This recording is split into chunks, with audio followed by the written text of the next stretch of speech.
Okay, so why don't you just introduce yourself, what you do, and what the sanctuary is. My name is Inilek Wilmot. I am the manager at Oracbessa Fish Sanctuary. The sanctuary is basically a no fishing zone. It's an intervention by the fisheries division, and it's aimed at tackling the issue that we have in Jamaica, where we have some of the most overfished reefs anywhere in the world. So, you know, that's basically what the intervention is. However, sorry.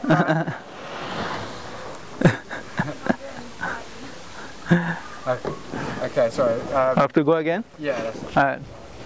Not from the beginning. You can just say you begin. Talk about the sanctuary. Sanctuary. Yeah. So the sanctuaries are an intervention by the government to tackle the issue of, you know, our overfished reefs. We have some of the most overfished reefs anywhere, and it's really been impacting the fishing industry. So the government has decided to put in interventions, one of which is a network of fish sanctuaries around the island. Oracbessa is one of 14.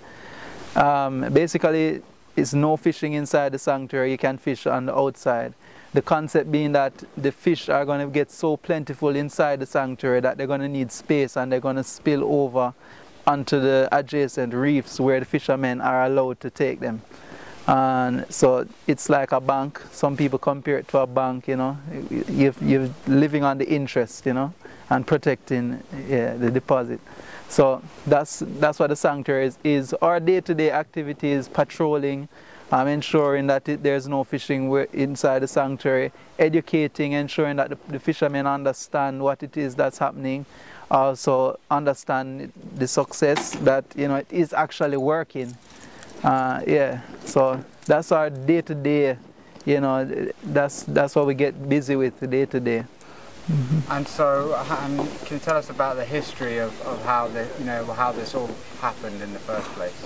Yeah, well, locally in Oracbessa now, the sanctuary was, the fishermen actually proposed something similar way before the government started this push to establish sanctuaries. The fishermen discussed and even tried to implement a no-take zone.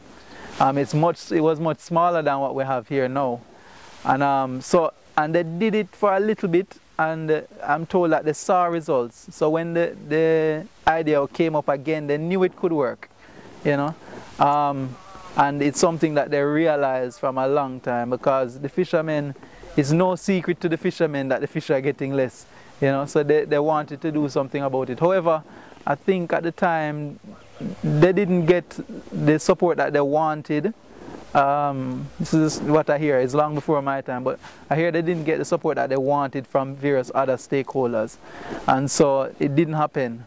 And then when other stakeholders now brought the idea, there was a bit of, you know, a little bit of conflict, a little bit of exchange of where, you know, there was a little exchange that took place, you know.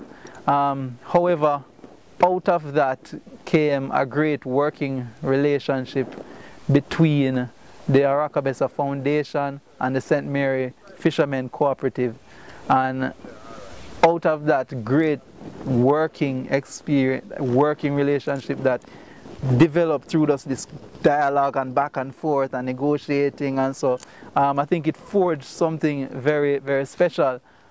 Because of it now, the sanctuary is one of the most successful, if not the most successful sanctuaries in the island, you know. Just because of the social dynamic that has developed, the working relationship, the trust, you know. So that's kind of how it happened, very quickly, you know, putting it very quickly. Sure. And so yeah, we've noticed definitely how it seems to be like extremely effective, like the relationship between the sanctuary and, you know, the fishing cooperative. Yeah. So what do you think is the main reason that you have the cooperation of the whole community? Why everyone seems to be so supportive of what's going on? Well, I think In terms of the support from the community that we receive, I think the fishermen get it. They understand what we're trying to do, and there's no fisherman that disagrees with that something needs to be done, and that the sanctuary is a good idea and that is working, you know. And so I think most people buy in because it's genuine. They can see that, you know, it's genuine. Also the way in which we relate to the community, we try to be very open, so there's a trust that has built up, and they see the big picture. Not to say that everybody agrees, not to say that everybody is completely on board, you know. You still have persons who, you know, they are a challenge, you know, but I'd say 90% of the people, maybe 98% of the persons really believe in it and support.